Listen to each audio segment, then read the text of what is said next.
Welcome to Women in the Businesses They Own on location at Lake Leelanau. Woo! Well, during this podcast, we celebrate the stories behind the businesses and the women who built them and the journeys that shaped their lives. I am your host, Sherry Hooper with Summit Wealth Partners. And each episode, we sit down with remarkable women to discover not only what they do, but why they do it. Catherine is my guest today, Catherine Brown, and we'll make sure all of her information is in the information below. But she specializes in shamanic healing. Did I say that right? Shamanic healing and Akashic Records reading, family constellations, coaching, and online workshops.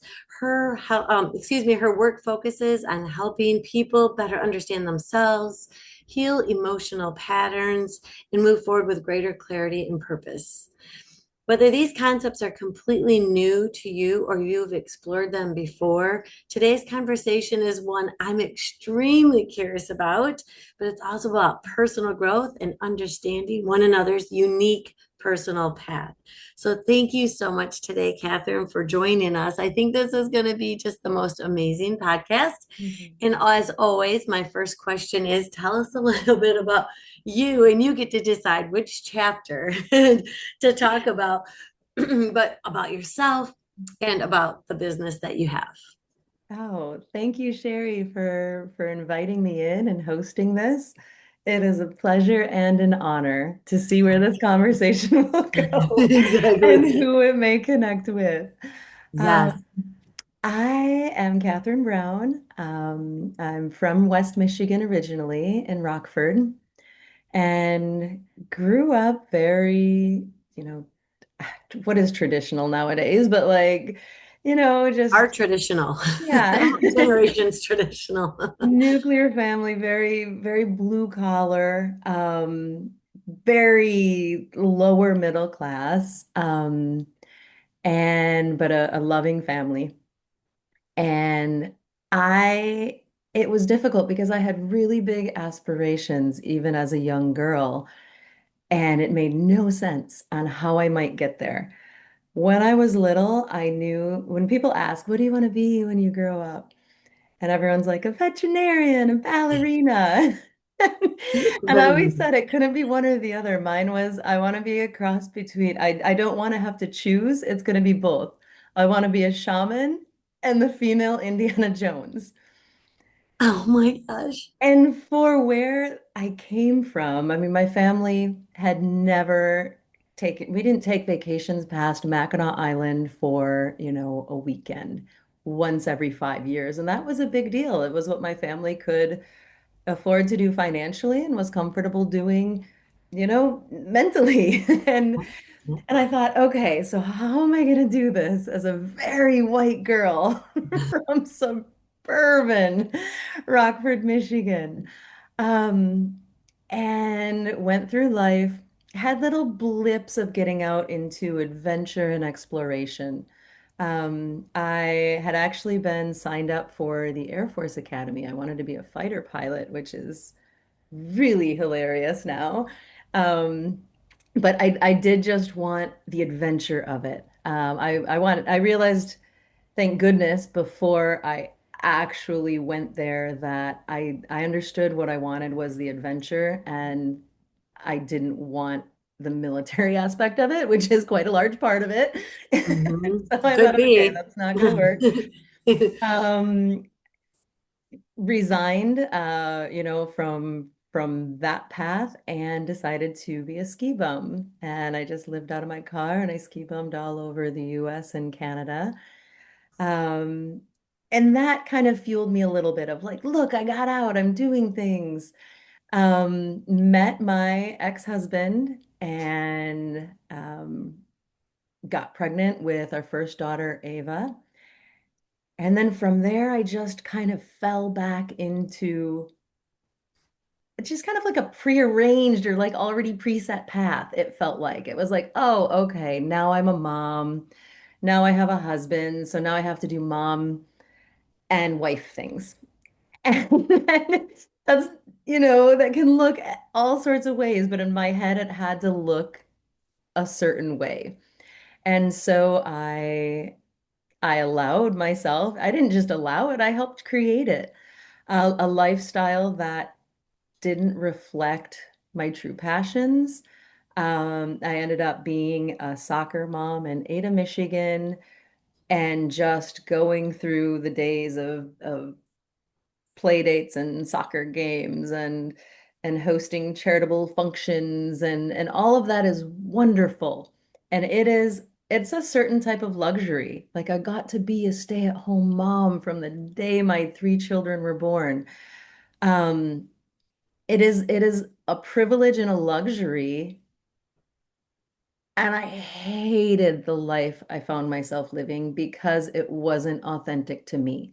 I loved being a mom. I love being a mom, and now I'm a grandma as well. Um, but my day-to-day didn't nourish me. It didn't fuel me on a deeper level. And I was always, I started, not always, but I started to realize that I had made boxes of you can either be fulfilled as an individual or be a good wife, be a good mother. And so I thought you had to choose. And I started questioning that. And I thought, wouldn't being the best mother I could be is being an example of a human being who goes after what actually sets their heart on fire and what their dreams are? And isn't that being a good mom to show my children that like they can do the same. They don't have to pick a little box and stay in it. They can, rip the sides open and build, I'm just picturing right now like playing with big cardboard boxes as a kid, like build a box city. Like you can go between boxes and literally have it all.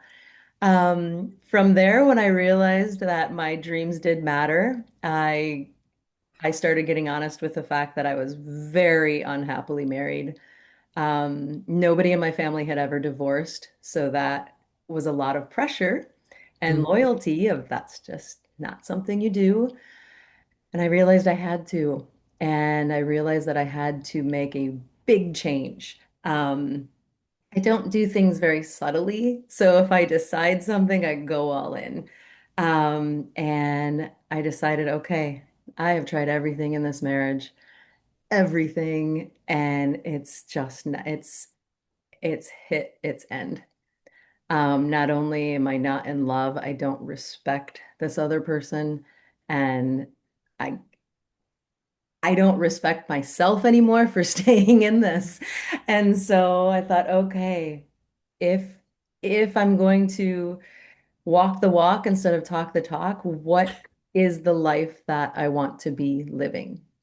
And I wanted to take my kids out of the bubble that we were in, and I wanted to show them the world and show them there were, different ways of life. I wanted them to grow up bilingually and comfortable with other cultures, not just comfortable, but so curious as well.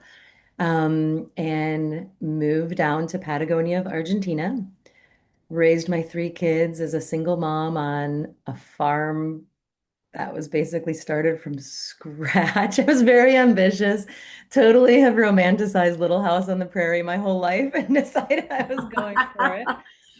Um, we're 45 minutes up the mountain from the nearest village with no cell service, no internet, no anything. And it allowed me, it forced me to be with myself and go, oh, what's here that I've been avoiding by being busy? What's here that I've been avoiding by trying to take care of other people and other things?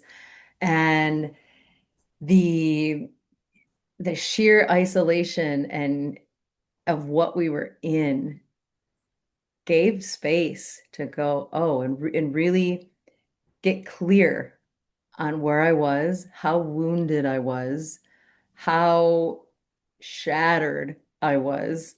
My marriage had been deeply abusive, and it allowed me to kind of start to take inventory and go, wow, this is dire. This is really dire if I let myself sit with it and get real. And I didn't speak much Spanish. I didn't speak any when we moved down there. And so traditional therapy wasn't an option for me down there. I couldn't get on, telehealth anything and do anything in English. And I couldn't speak Spanish. So I started being open to different modalities that were much less reliant on the stories. Because, oh man, if I was going to go to therapy with my stories, I could be there for 8 lifetimes. And then this happened, and then he did this, and then this happened, and blah, blah, blah.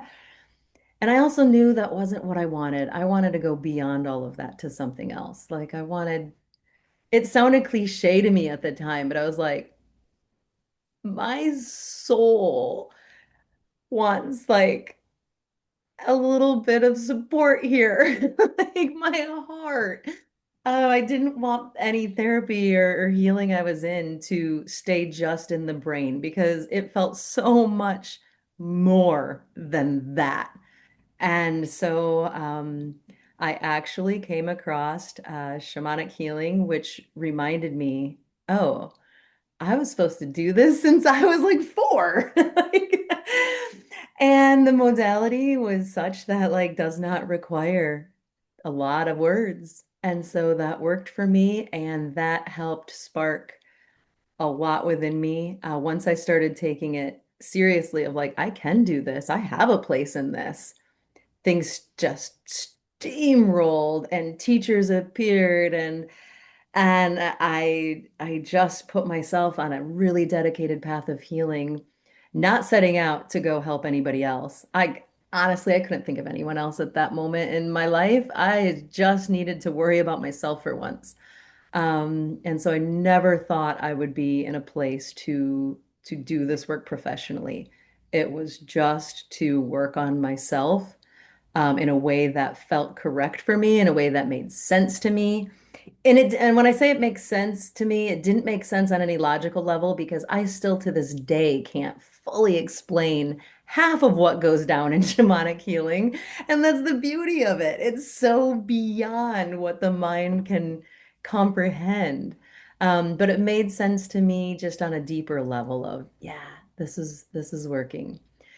Then came Akashic Records and family constellations, and they're really not hugely different.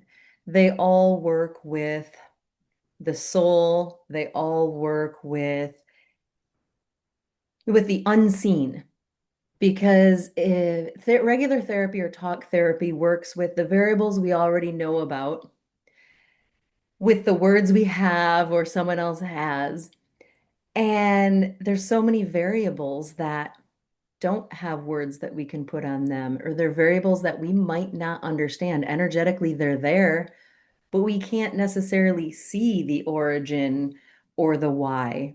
And that's okay. And so all of these modalities that I work with revealing the unseen, the untalked about, the ununderstandable. And so they work together very complementary, just coming from slightly different angles. That's where I'm at. I moved back. I lived in South America for almost 17 years.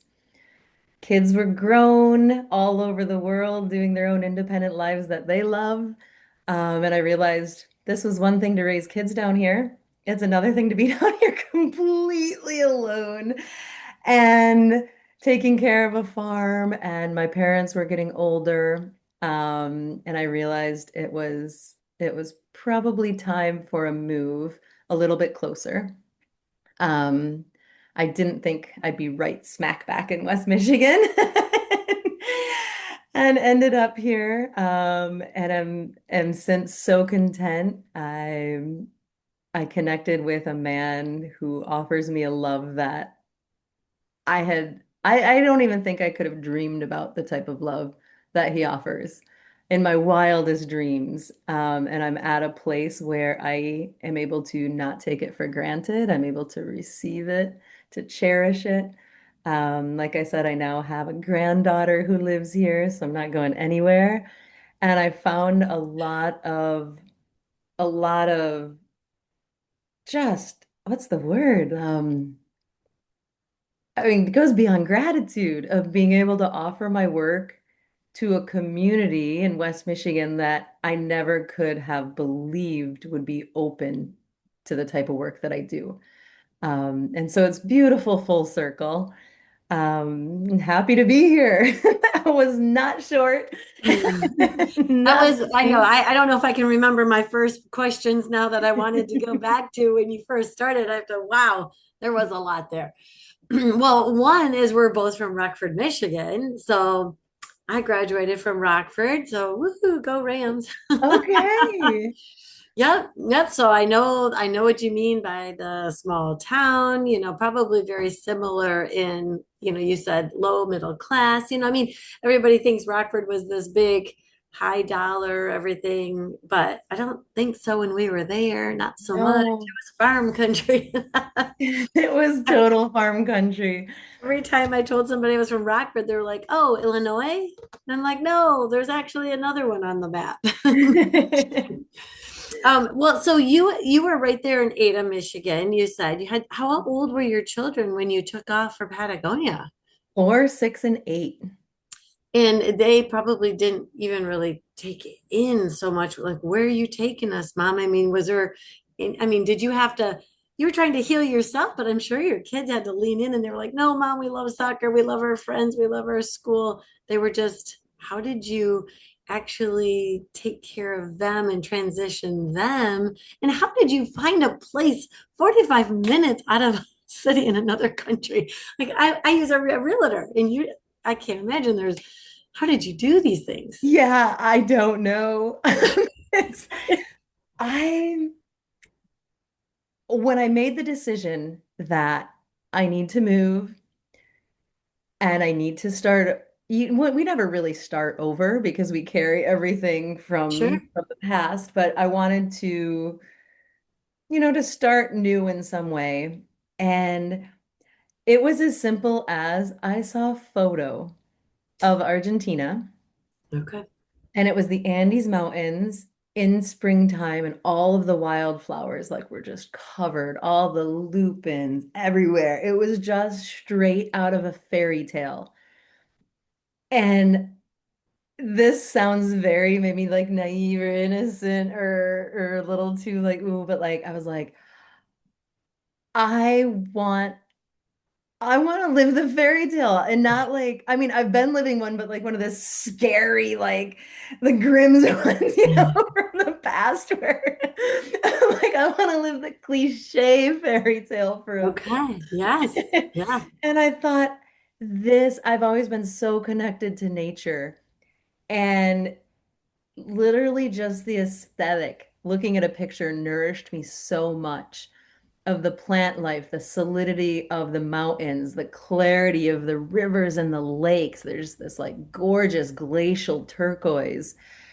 And I thought, oh, I deserve something pretty.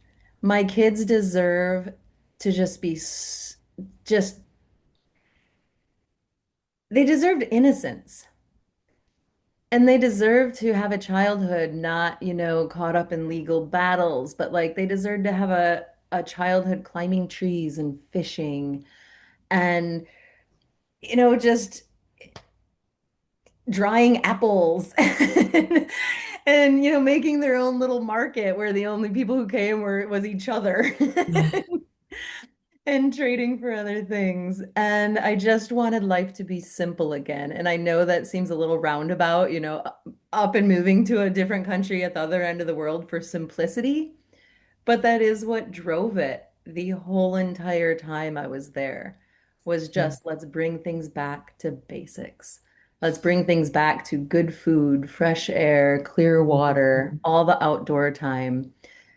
Self-sufficiency mixed with community. When you're living on the mountain where we lived, like your neighbor might be 2 kilometers down the road, but you need them and they need you. And so it was just bringing it back to what I considered to be healthy, necessary basics Yeah. without all of the other noise that I had going on here. Also, like I said, I'd had the privilege of being a stay-at-home mom since my kids were born. I wasn't that eager to accept the fact that to raise them in the States, I would have to work probably two full-time jobs to give them a very mediocre lifestyle, and I would be stressed and not see them just to get by. And I Mhm. know a lot of people do that. I respect it because I'm sure it's nobody's first choice. Yeah. But you got to do what you got to do. And in Argentina, I was able to find work as a writer in English, getting paid by US or Canadian or, European companies, and I'd get paid in dollars or euros. And at that point in Argentina, with the state of the exchange rate, I was able to work part-time, be at home when my kids came home from school. And so basically, they still saw me as a stay-at-home mom. And Okay. I didn't have to sacrifice so much. Like I still needed to work, Yeah. but our expenses were so much lower. Yeah. And yeah, it Well, it so you, was it was an opportunity for me to continue to show up as a mom in the way that was really important to me. that's really amazing because I was thinking you must have homeschooled your kids, but now you're saying they went to school. So they went to school at the local school with the local kids, and they must have gotten a like Spanish 101, like just whoosh, like a fire hose. Yep, They they had they to, don't even have any foreign accent at all. Like they yeah, when they speak, if somebody from Argentina just they answered the phone, they would assume that they were Argentine. They have that's cool. no residual accent or anything. I completely do. You do, for sure. You were a Yeah. little bit older when you went there. So you said your kids are all over the world, but you have your granddaughter. So one of your children is there in Ada, Michigan with Yeah. you, right? No, Where are I've the got other? my son Yeah. and his wife to be. They're getting married in September. And they've got a 9-month-old daughter. They're out in Allendale. Oh, in the Allendale. Then Okay. I've Yep. got my eldest daughter. She's in Mexico. Okay. And then my middle daughter is nomadic. So, and I knew that from day one. Yeah. When she graduated high school, she just left with her backpack and made her way through Central America. COVID hit, and so Yeah. she got stuck in Central America at age of 17 in the middle of a world pandemic. My And I goodness. love her resiliency. Her words were like, "This is like a retreat. I'm at a place where no tourists are at, and I can't go anywhere, and I just get to and paint and journal and cook. And this is my dream life." And so everyone was like, "Wasn't she freaking out?" And I was like, "No, she's loving life."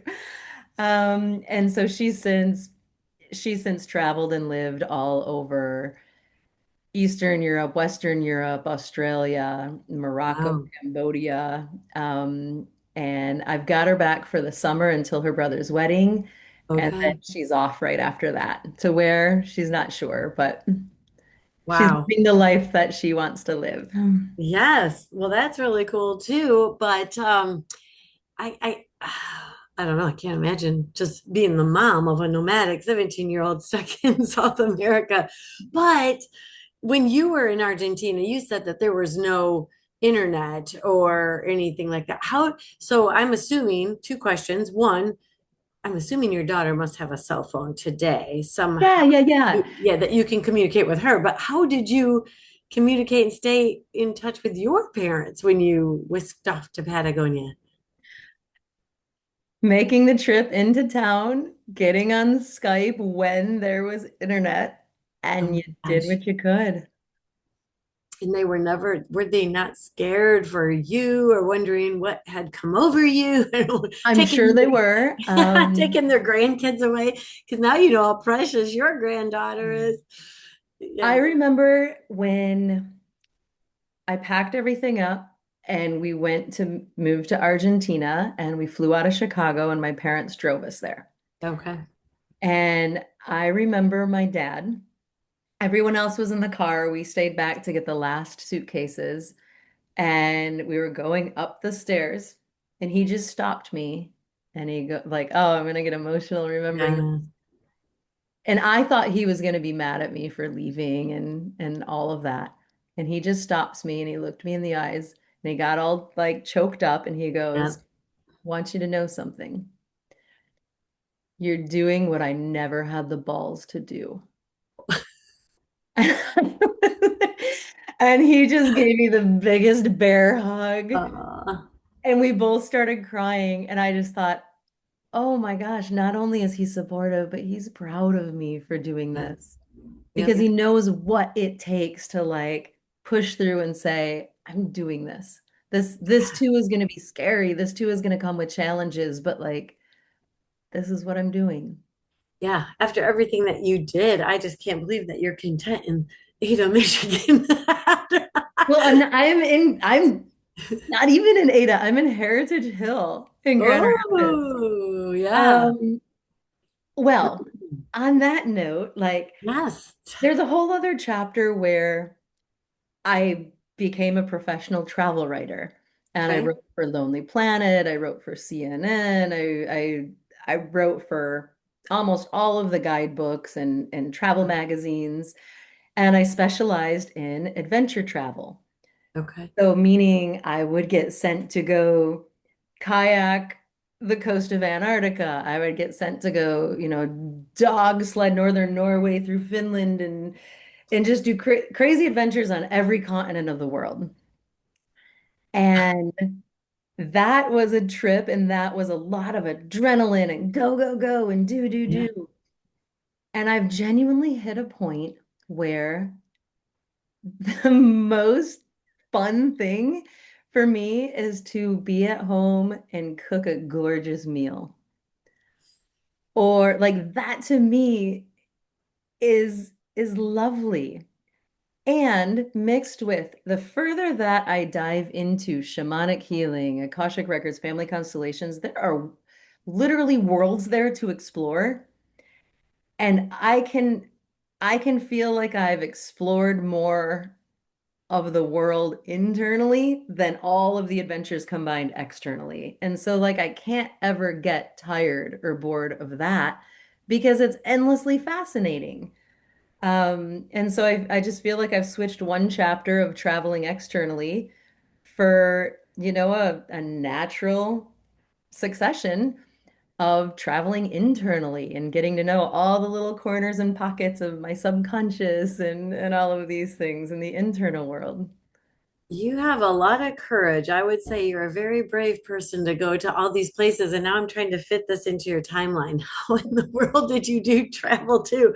But I want to make sure that we're Yeah. getting to, I mean, you're fascinating. Your life is fascinating. You've hit everybody's bucket list. People wait their whole lives to hit these bucket places, travel or even get into the sense of peace into the retirement or what have you. And you've already knocked it all out and you're just exploring something new and different. But that's the new and different we want to hear even more so today is the shamanic healing and these, like you had talked about these, I want to say it right, Akashic Akashic. records, right? I mean, constellations.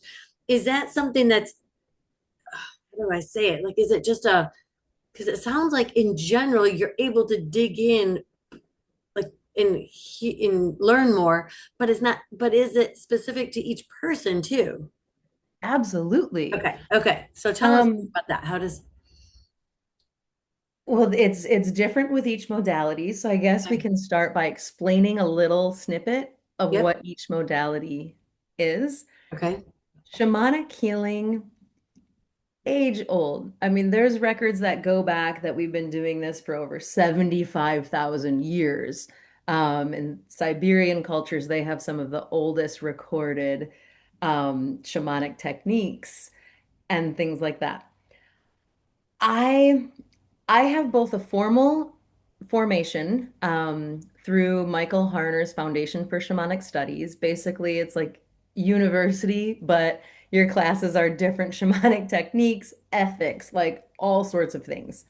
So I have that formation mixed with being forged by fire. I've lived with multiple indigenous communities, mostly in the Amazon, and a lot of hands-on work.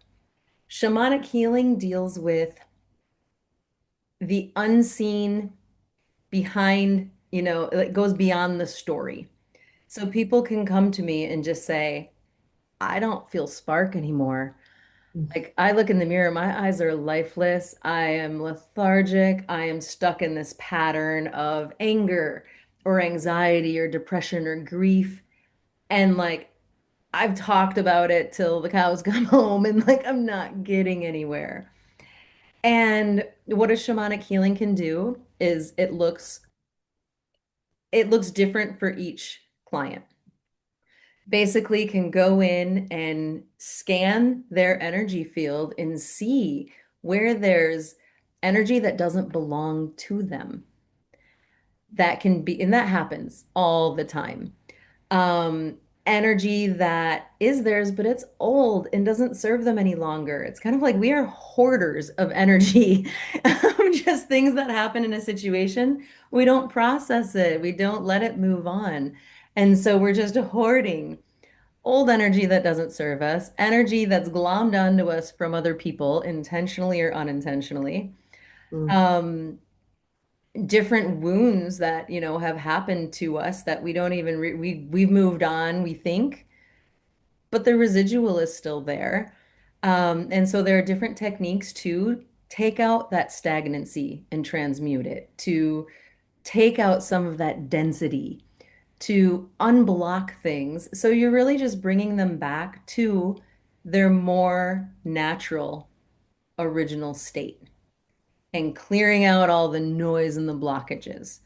The techniques are different depending on the client, but that's the basics. And a client after a session usually just feels a whole lot lighter. And we are hoarders of energy. So if you're looking internally and you've got just stuff packed all in there, you can't see clearly what's even going on in you. And so you start to take away some of these things that aren't necessary and aren't supportive to you. And when a person looks inside themselves, they can go, oh, now I can actually see things. I'm left with what's mine. Oh, that's mine? Okay. Now at least I know what I'm in, what I'm actually dealing with.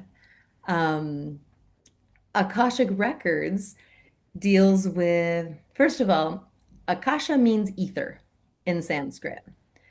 And Akashic Records might sound like some new age boo-woo thing, but it has been for thousands of years. It's even referenced it's not a religious thing at all, but it's referenced in the Bible as the book of life. Um, and so basic Einstein science is that energy can't be destroyed. That's Einstein clarified that. That is like proven science. Anything your soul has gone through on its journey in this lifetime and in any others, it's made an energetic imprint. So whether it's a situation your soul has passed through, a relationship, a dream, anything, there's been an energetic imprint. And if it can't be destroyed, it's out there somewhere, still containing the information. Every single, not just person, animal, plant, every single everything has an archive that is the record of their soul's journey. So a client can come in and ask questions that they want clarity on, of like, okay, please tell me, why in every single relationship do I end up in this pattern? And you can go back and almost rifle through their book and say, oh, well, actually, when you were 5, you saw this mimicked you saw this in your parents, and you're mimicking it because that was your first education on what love is or looks like. And they're like, oh my gosh, that makes sense. You can ask about why am I, continuing patterns. You can ask, I am lost. What the heck did my soul come here to do? Because I am just bumbling around life and I do not feel direction. And you can go, oh, when you incarnated, these are the lessons your soul set out to develop or go after. And these are your gifts that you came in with. And a good Akashic Records reading doesn't tell somebody something that is shocking because on some level they already know it. And so a good, clean Akashic Records reading leaves people going, uh-huh. Yeah, yep. I've been trying to Nailed think of it. that one for a while, but yep. So when you're doing the Akashic records, I mean, how are you making these determinations? Is there a room set up where you're in this kind of a certain quiet place? Are you, I mean, what do you reading their hand? Is it a bunch of questions that you're diving in specific to draw things out? What does that mean to read their record? Yeah, there's a technique to access someone's Akashic records. You can learn it in a weekend. I see readers out there who've just learned from a book or they've learned from a 2 hour class. I find that wildly irresponsible because you are dealing with very private, intimate information from someone's soul that the information can literally alter their life's path. Yeah, So yeah, it's a responsibility and needs to be taken as such. Um, so it's actually very simple to open Akashic Records. There's just a technique and a format. Anybody can do it. It's not like you need to be, born with the gift or whatever. yeah. Anybody can learn it. What happens that makes an irresponsible reading that I can't even consider a reading or a clear, clean reading Yep. is if the reader recognizes that they are human and you come with your own subconscious. You come with your own biases, judgments, prejudices, triggers. And so a lot of people get Akashic records, they're level one or they're level two, and then they fancy themselves a reader. And they think any information that comes through, it's divine information. Therefore, it's unquestionable. It's just already impeccable. Hmm. Well, yeah, the information is impeccable. But what comes out of your mouth probably isn't because it's passed through the filter of your biases, judgments, prejudices, and own triggers. So in my training, I've trained for well over a decade with thousands and thousands of hours of training and mentorship.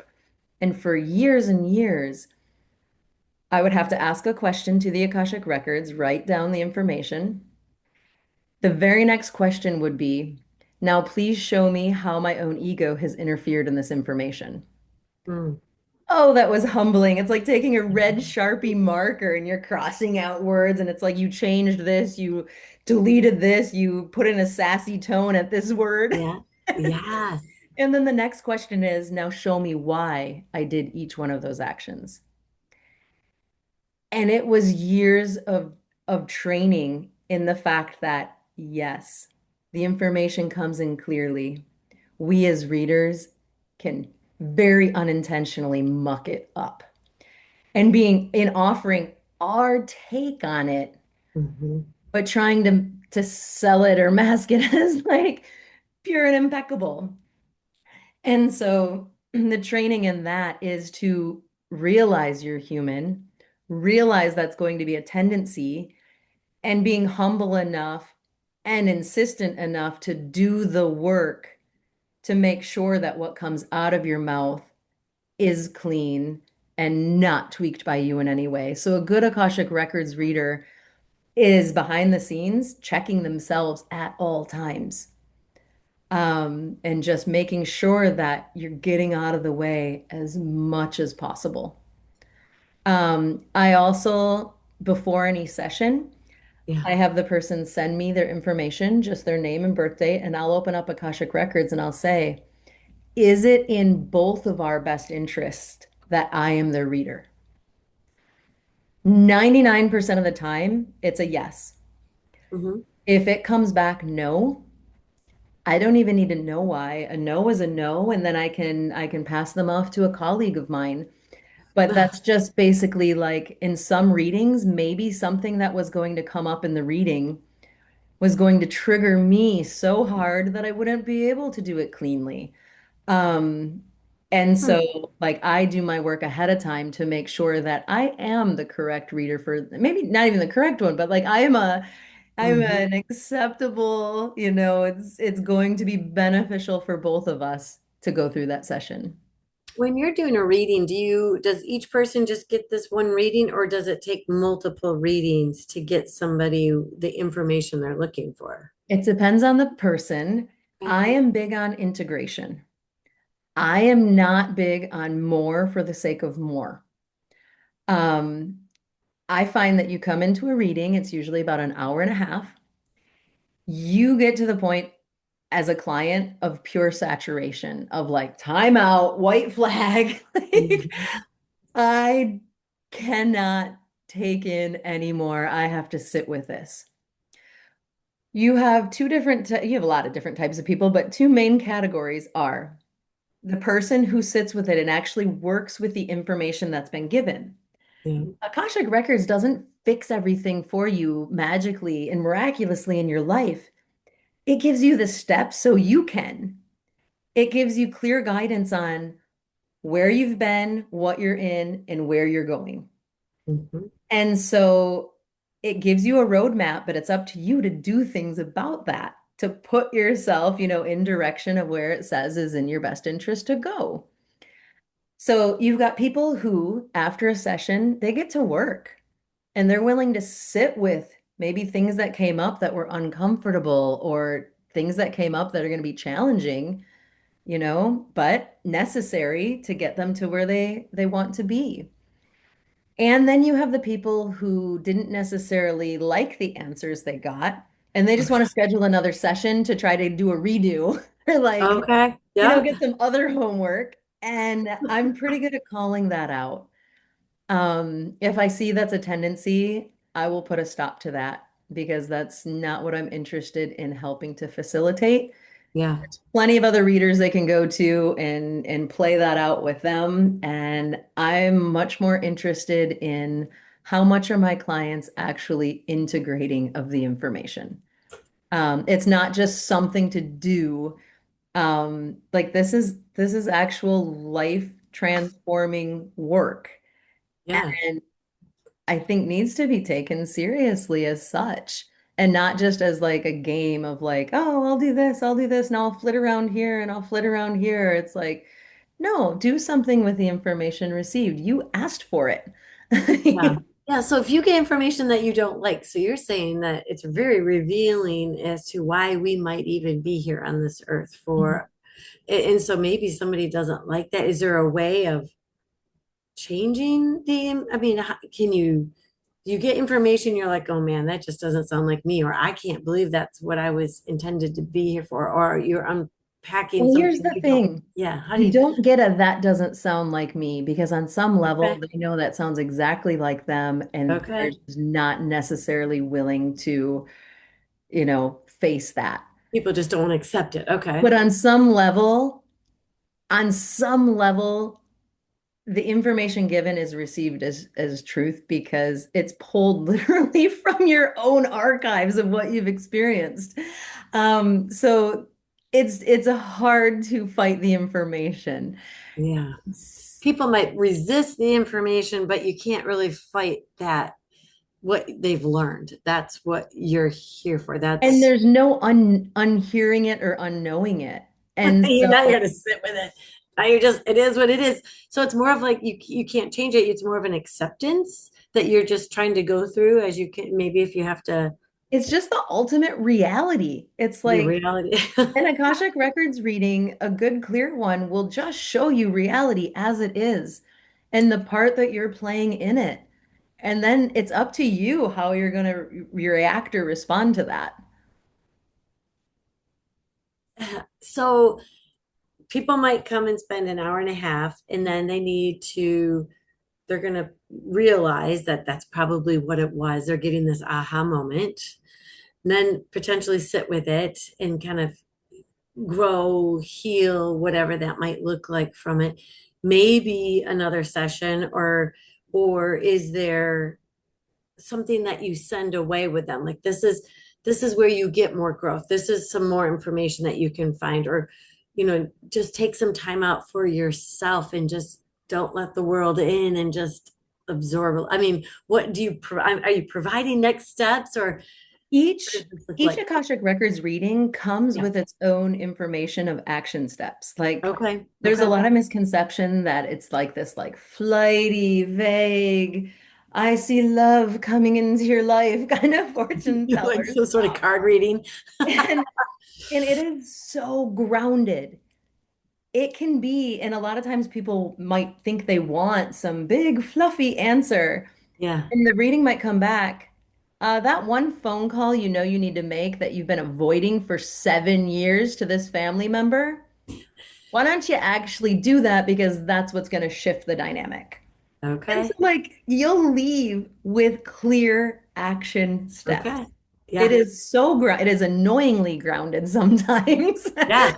I mean, hey, just do it. What are you afraid of? Just knock Yeah. that one out. But it's right in front of you. That's especially because they're like, how do you know that I needed to make this call?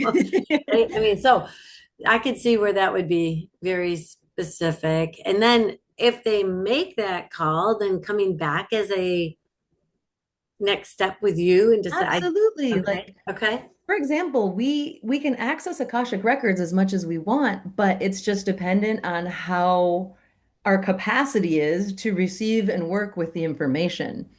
For example, I will have my Akashic Records open on the daily, and I can bop in and like ask things of like, is this the between these two choices, which is the best decision for, my life path? Or but I can bop in at any point, but I've also developed a capacity to accept the information yeah, and take responsibility for acting on it. Um, but you can have one session that is mostly focused on love life or relationships. Another session can be on career. Another session can be on passions and gifts and hobbies. Another one could be on your relationship to money. I mean, there's endless exploration to do. And so okay, it is not a one-time shot. You don't need to ask, figure out your questions you only get one chance at this. Like, no. gotcha, gotcha, Um, okay. I But have you're clients that come back, once a month, once every few months, okay, because there's an endless list of things we can inquire about to want to understand ourselves better. yeah. So people generally come in with their own questions or Absolutely. direction that they want to take, and then That's it could important open. Okay, because there's an accountability there. They're saying, I desire to know this about myself or this situation. Then when the answers come in, it's not like you're imposing something on them and they're just some victim to this right, information. right. It's like, no, you asked for this clearly and You specifically. came here. So it puts accountability on them that yes, they chose to know this. Okay. And so for me as a reader, ethically, no matter what comes in, I can't just spout off information and be like, I've seen this about you. Or I feel it's like if you haven't asked for it, that's a huge violation in my training is the other person has not asked for that. They might not want to know that. Even if even if it could be good for them, if they Mm-hmm. don't want to know that, they need to take an active part in this, Hmm. not a passive part. Okay. Hmm. It's just a lot to like think about when you're saying that kind of stuff. So can somebody say at the end of their session, Catherine, is there anything else that you would like to I want you to share with me everything that you're being shown. Can somebody get more out of you if they're giving you permission to share? Or is it just specific to that session and your ethics It just can typically be a little bit more refined than that. Like, is there, um, I mean, it can be something, but it's usually got to be a little bit more specific on their end. okay?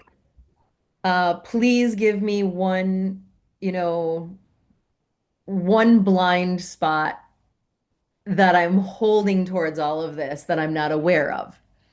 And so Okay. they might not know what it is, but like they're kind of refining the question.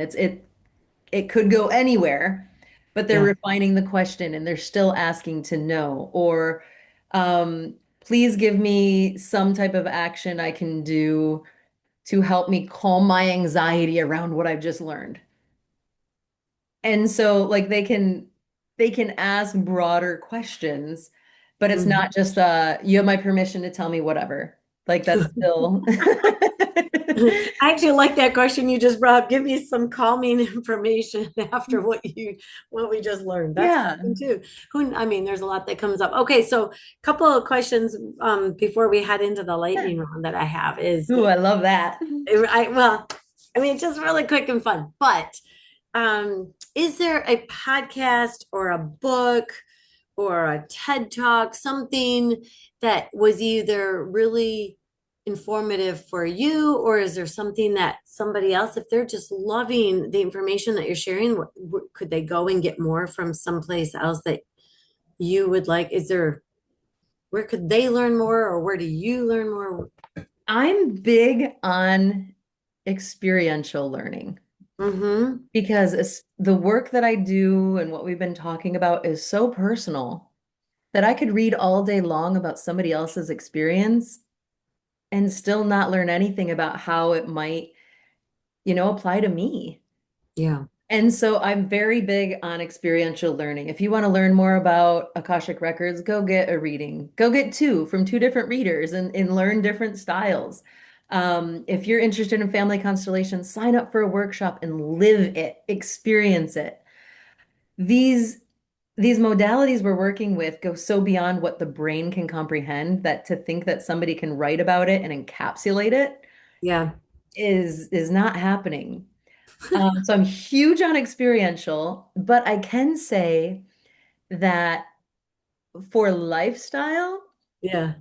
Elizabeth Gilbert has been an idol of mine since Eat, Pray, Love came out, Oh, okay. and Yep. I've followed her ever since the trajectory of her life, and she's really inspiring to me because she's unapologetic about her own exploration in her life. She doesn't think she has to stick to a box and she's curious about herself. And so Mm-hmm. it's like, oh, I did this. She also was a travel writer. Um, Right. she was also in a very difficult marriage, then a very beautiful until it wasn't marriage, and then she was like, "Oh, I just fell in love with a woman now. Didn't see that coming." And instead of thinking it can't be this way, it's not supposed to be this way, she's like, "Well, let's dive into this thing that my soul wants to experience." And she's shown me because I mean, I've been a ski instructor. I've been a professional like photojournalist. I've been a soccer mom. I've been a real estate investor with my realtor license. I've been a travel writer. I've been a wine writer. I work as a shaman for crying out loud. And to just go, yeah, you know what? We're here to play. We're here to get to know ourselves. And just because we tried one thing doesn't mean that we have to stick to that forever. And that it's all valid. And so she's really inspired me to not have to feel like I have to explain like if I want to shift or if my Your life choices. now, it's like people are like, "Oh, but you had it good. You were a travel writer living the dream in Patagonia and the Amazon and this and that." And it's like, yeah, I did that. And now my soul is playing around with being content in one space. And like that's just a different exploration and it's just as valid. And so she inspired me in that way of the So, playfulness of being human and just endless exploration that you don't have to explain or justify or doesn't need to make sense. But when life brings you something that piques your curiosity on a deep level, roll with it and be open to see where it takes you. I think that if you could bottle up courage and sell it, that would be really a good thing for a lot of people. The I thing think of it that's is really, everybody has it already. I don't know. I mean, just speaking for myself, I couldn't do. any of the things that you've done. I mean, I've never, I've traveled a little, but I've never really stepped out of West Michigan. It's like my path was already just in front of me. I can't imagine picking up my kids and going outside of the state, let alone outside of the country.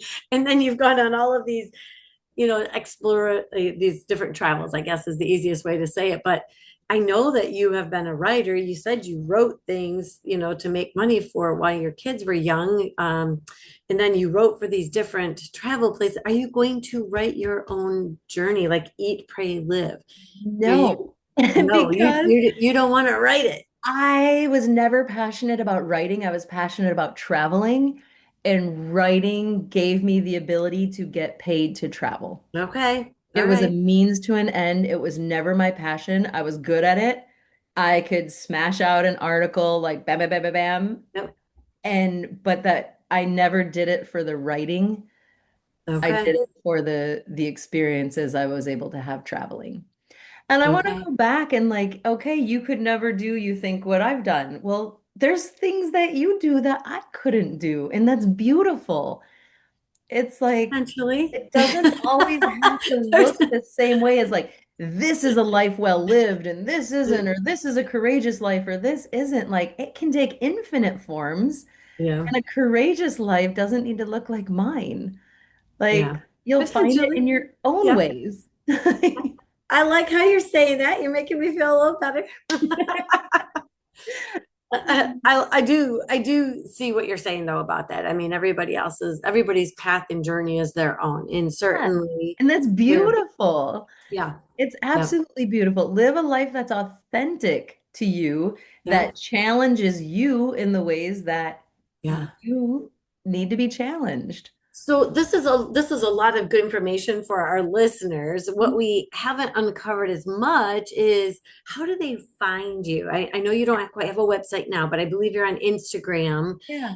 And then do you have an actual office or do you have a home office or okay, how do they get session? So, most of what I do, I would say 85% of what I do can be done online. Okay. We're dealing with energy. Energy is accessible through any format. Most of my trainings, I train with people all over the world. My trainings are online and does Okay. not take away anything from what we're able to do or the work we're able to get done. So, Akashic Records readings can be done online. Family constellations, I do online. Workshops, all of my workshops are now online. I teach energy grounding, energy protection, working with ancestors or animal spirits. So there's things that are very practical, and then there's things that are very specific for people that want to, go further into more niche stuff. Okay. I do have a home office, a dedicated home office space here in Grand Rapids, Michigan, and that's for seeing people for one-on-one shamanic sessions. And I also work with a couple of different plant medicines, sacred plant medicines from the Amazon, and those are all, of course, in-person guided experiences. Okay. But most of the work is online. I know this is more of a business podcast. That has been my journey for the past 2.5 years since I moved back here, is how do I become visible in this? How do I stay integritous and not feel like I'm just like selling out or trying to like get people to do this? It's been difficult for me to figure out the business component to do it in a way that feels both effective and and keeping the heart-led, soul-led part intact. Um, Mm-hmm. Most of my business is word of mouth, and so I've been lucky that since I've moved back here, I have clients that are very well like established in the therapeutic communities, the naturopathic communities, um, and chiropractors, like bankers. I don't have a clientele of just a, you know, bunch of flaky people who are just wanting to try the next woo-woo thing. And so I have kind of an army out there of people speaking on my behalf that they themselves are very well respected. And they're like, okay, no, I know it sounds weird, but just try You it. gotta try it. You just gotta go. And so the word of mouth is helpful, especially because of, a very strong client base I have that they are people who are very grounded. They're very well educated, and so people take them seriously. So if the recommendation comes through them, they then come to me with more seriousness about the work. Yep. Um, yeah, it's also been tricky because there's some backlash within the spiritual healing, whatever we want to call it, community of should you be charging for this work? Of like, there's a lot of just assumptions that these are gifts and they should be given freely. And that's been difficult. And you know what? Those are, if people think that those are not going to be my clients and they'll find someplace else, and that is absolutely okay. But the business part that's been tricky is I continue training.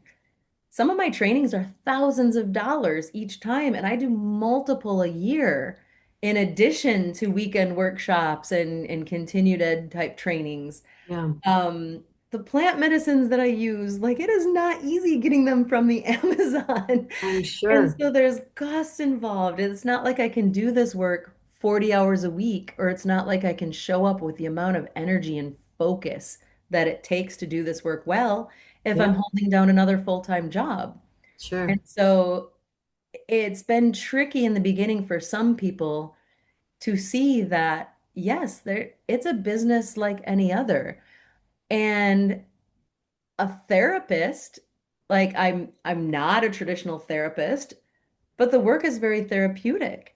Mm-hmm. And I just had to train people that if you wouldn't text your talk therapist at midnight with a dream you just woke up from having and want me to interpret it for you, Mm-hmm. like I had to set boundaries of like, no, this is a professional atmosphere. And please treat it as you would any other, doctor appointment, therapy appointment, chiropractor appointment. Like you wouldn't be calling those people. Or I had one person um use me as their without talking to me about it ahead of time or getting permission, using me as their emergency contact. Oh my gosh. Because if they were in a crisis, they trusted me and I calmed them down. And it's like, Mm, I don't want a phone call. It's not appropriate for me to get a phone call at 3 a.m. as your emergency right, contact when this right. has not been discussed ahead of time just because you feel comfortable with me. And so getting people to take it seriously as in like a professional context Mm-hmm. was tricky in the beginning. And I've just had to get, out of necessity, very good at setting clear boundaries of like, no, Yeah. this is how communication goes. This is the policy for no shows or, Oh late yeah. cancellations, and just realize that like I needed to stay very consistent and steady. And then if people would either fall into that and agree to Mm-hmm. those, or they would move on to a different facilitator who didn't have clear boundaries. Sure. Yeah, that makes perfect sense. I could see where you would have to do that and recognize that right away to be able to have a thriving business yourself.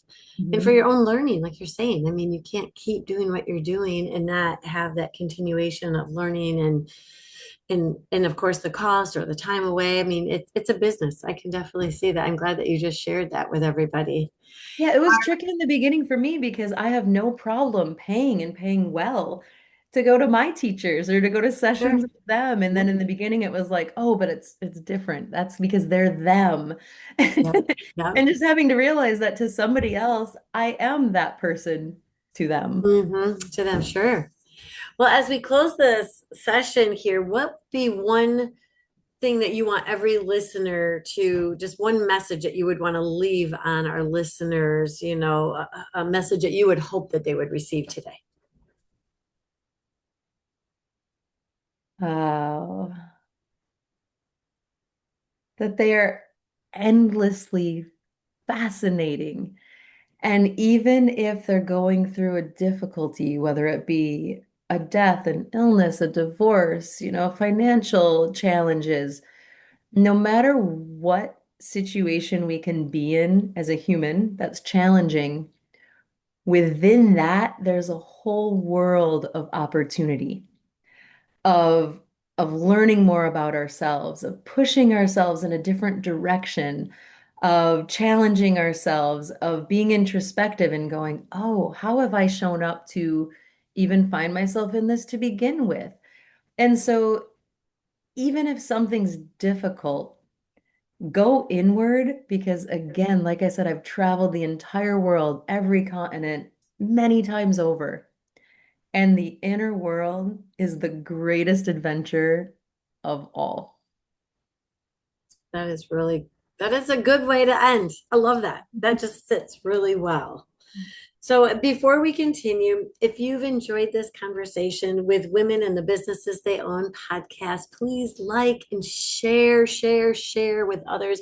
We would love to get this out, especially for Catherine, but this is just fascinating. And you can feel your energy actually even in this, right, this podcast, in that we all are unique in fascinating people is the word that you used, and that's what we should always remember no matter what we're going through. I really think that that's, I don't know, that just kind of sits well with me, and that's ahead of my schedule here, my podcast, but I think that's really what resonates with me too, is being able to just know that we are all these individual souls, and there's a lot inside of us that we just need to unpack. Sometimes we've let the heaviness of life and the fastness of life kind of take us in places that maybe we never really meant to go. And if we could just seek ourselves inward and just really get a sense of what were we supposed to do, and can we correct it today, can we move more in that direction, can we be more open with ourselves. And I don't know, it sounds pretty cool to me, actually. Maybe we'll have to just try one of those readings. We'll see. But anyway, please like and share and subscribe to this podcast. I would love that for all of our listeners out there. Now, the lightning round is just really quick and easy. I'm noticing the time. I've gone way beyond. I'm so sorry, Catherine.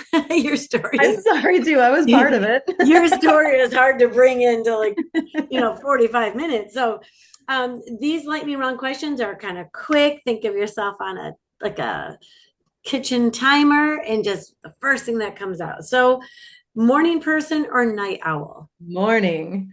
Morning. Okay. Beach, forest, or mountains? All of it. All of the above. Was But there, no, a mossy ancient forest. okay. Mossy ancient forest. Okay, got it. What is one place in the world you would still love to visit? Where haven't you been, Catherine Brown? Ooh. I want to go to Lithuania. That's where my dad's side of the family is from. Okay. And in my own journey in my past, I've rejected certain things from that lineage. And it's pending that I go back to some dark ancient forest in Okay. Lithuania Okay. and see what's available there for me and make that connection on a visceral level. Okay. And what always makes you laugh? Mm. My love, Jeffrey, used to be a professional musician, and every morning he brings me in, it's not coffee, it's like a mushroom blend Yeah. coffee-esque thing. And every single morning it comes with like a little jingle, a little song. And it can be one day it's reggae, the next day it's like Frank Sinatra croonery, the next day it's like funk. And so Funk. every single morning he brings me that in bed and like the morning starts with giggles. Yeah, I was gonna say I could see that. I don't know how you would not laugh with that a little bit. If someone gave you an unexpected free day like this weekend, how would you spend it? Ooh. Um, a classic for me is always just creating, I love food and I love creating experiences around food where it's not pretentious, it's just beautiful. So I make what I call like enchanted picnics. And Oh, so to take it to some gorgeous forest, maybe overlooking water or on like creekside or something. And I've got like this little, like, it's a little kid's teepee tent, and I fill it up with like sheepskin rugs and candles and incense and beautiful food with all of the edible flowers and just basically like a picnic like meant for like fairy royalty. So okay. creating one and then sharing it with a loved one or a couple of loved ones and just lounging and being leisurely and reveling in beauty and nature and great nourishing food. Gotcha. That is not what I thought you would say, but it does fit. It does fit after everything I've heard in the way you described the tent and the things. I mean, that's kind It's of what I decadent, was like seeing with the absolute shopping. decadence, and just realizing that, like, wow, you don't have to wait for that situation to come along. You can create it for yourself. Create it for yourself. Absolutely. So, what is one word you hope people use to describe you? Mm. Integritus. Okay. That's a really good word. And the last one is what are you most grateful for today? Mm. Curiosity. Those are good words. Mm. Curiosity, integrity. We've learned so much today already from you. The one thing that I still would love for you to share is how can they get a hold of you, the listeners? Yep. If you're on social media, I'm mostly on Instagram, and Okay. it's at spirited, but it's at SPIRIT dot E.D. Um, like I'm willing to put my email out there. People can email Okay. direct if they're not. I understand if you're not on social media. Yep. It's at Kathy, Cathy Brown, just like the color, 2100 at Gmail. But if you're able to get on my Instagram, or you email me direct, I can send you a link tree, and that Okay. has all of my upcoming events. That has how to sign up for my newsletter. That has how to schedule a session. So if you go on Linktree, it's the same handle, Spirited, Okay. spirit.e.d, and that's how you do that. Okay. I started a website. It was not that functional. I'm in the middle of redoing it, and I'm not techie. And so I am fumbling through it. When that's up, it is spiritedsoulwork.com. spiritedsoulwork.com. Okay. Yep. Well, that's really cool. Spiritedsoulwork.com. Yep. And So this is maybe going to push me to actually sit down and do it. I'm not a computer girl. I'm not a social media girl. And I do understand that these things are important. well, you like you said, we all have our, I guess I'm gonna put it all together. We all have our strengths and weaknesses, right? And I mean, if you could do IT too, I would be like, what the heck can't you do? So it's kind of refreshing. You can't do technology.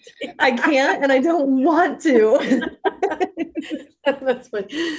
Oh, well, and so I've been calling you Catherine, but do you go by Kathy? No, I go by Catherine. Okay. Catherine. Okay. Just When I really was younger, I went by Kathy. And that's, when I got my first email and all that. And so Kathy still, Kathy follows me Brown. around in some places. Okay. I hit a certain point in my life and I was like, just because people have been calling me Kathy for so long Yeah. doesn't mean that they need to continue. I Yeah. can choose which one I prefer, and I prefer Catherine. Okay. That's good. We like Catherine too. You seem more fitting as a Catherine. When you said Kathy, I was like, what? Who's Yeah, that? when I say it, I'm still like, okay. Who is that? That Well, email Kathy, address is from like the beginning of the internet yeah. days. Hey, I still have people with AOL, so this is nothing. This is Well, I have nothing. a Hotmail one too. Oh. Well, Catherine, thank you for sharing your story, your heart, and your journey with us today. And thank you to our listeners for joining us for another episode of Women in the Businesses They Own. And so please always remember that, well, I always like to say today you told your story beautifully. I really think that everything that you shared was amazing. Just being vulnerable, being authentic is what I'm always looking for so that people can really feel the information is coming from our heart or this deep inside, this passion, this energy, and so I hope that they feel it as much as I think our conversation really shared today. And so today, thank you for sharing your story. You shared it beautifully. And always remember, she came, she spoke, and she inspired. And we'll see you next time. Bye. And thank you. Yeah, you bet.